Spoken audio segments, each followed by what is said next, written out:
Hello guys, তোমরা সবাই কেমন আছো? আশা করি ভালো আছো। এই বৃষ্টির ওয়েদারে আমি আজকে সন্ধ্যাবেলা একটু চটপটা খাবার বানিয়ে নিচ্ছি।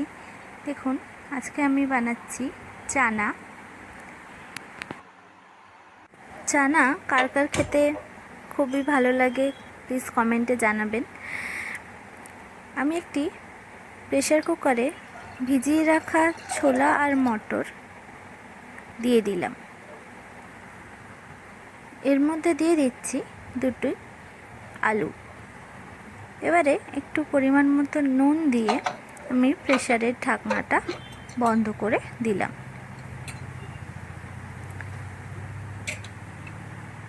দুটো থেকে তিনটে সিটি দিলেই ছোলা আর মটরগুলো সিদ্ধ হয়ে যাবে। এবারে আমি একটি কড়াই বসিয়ে কড়াইটা ভালো করে গরম হলো, তারপরে আমি দিয়ে দিলাম কিছু গোটা শুকনো লঙ্কা, দিয়ে দিলাম গোটা জিরে, দিয়ে দিলাম গোটা ধনে। এই মশলাটাকে আমি শুকনো খোলায় ভেজে নিচ্ছি।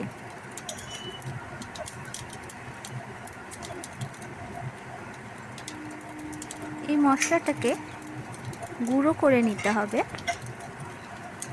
দেখুন আমার ভাজা হয়ে গেছে। আমি একটি পাত্রে তুলে নিয়েছি। এবারে আমি মশলাটাকে গুঁড়ো করে নিলাম। চানার জন্য লাগছে পেঁয়াজ, কাঁচা লঙ্কা, পাতিলেবু, টমেটো আর শসা। এবারে একটি পাত্রে আমি সিদ্ধ করে রাখা ছোলা আর মটরটা নিয়ে নিলাম। এবারে আমি সিদ্ধ করে রাখা আলুকে আমি একটি ছুরির সাহায্যে টুকরো টুকরো করে ছোলা আর মটরের সাথে দিয়ে দিচ্ছি।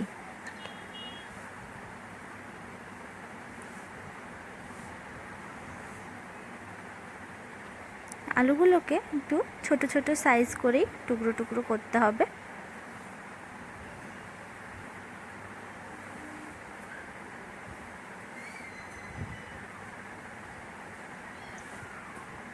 দেখুন আলুটা আমার কাটা হয়ে গেছে। এবারে আমি পেঁয়াজ, টমেটো, শসা, কাঁচা লঙ্কা ওই পাত্রের মধ্যে দিয়ে দিয়েছি। দিয়ে দিলাম পরিমাণ মতো নুন। আপনাদের আন্দাজ মতোই দেবেন। দিয়ে দিচ্ছি ভেজে রাখা গুঁড়ো করে রাখা মশলাটা।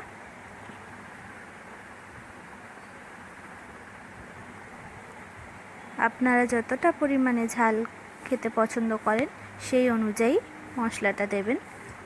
দিয়ে দিচ্ছি কিছুটা কুচিয়ে রাখা ধনেপাতা। ধনেপাতা দিলে আলাদাই একটু টেস্ট হয়।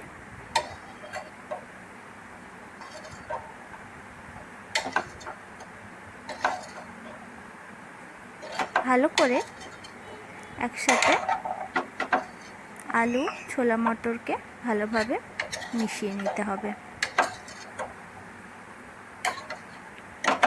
চানা করা খুবই সহজ। বৃষ্টির ওয়েদারে চানা খেতে খুবই ভালো লাগে। বাইরে থেকে না কিনে বাড়িতে বানিয়ে নেওয়াই ভালো,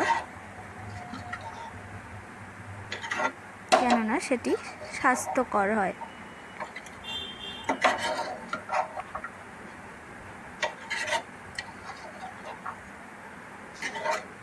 আপনারা প্লিজ জানাবেন কে কে খেতে ভালোবাসেন।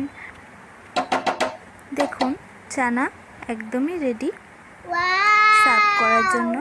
সুন্দরভাবে আমি প্লেটে সাজিয়ে দিয়েছি। কেমন হয়েছে দেখতে বলবেন।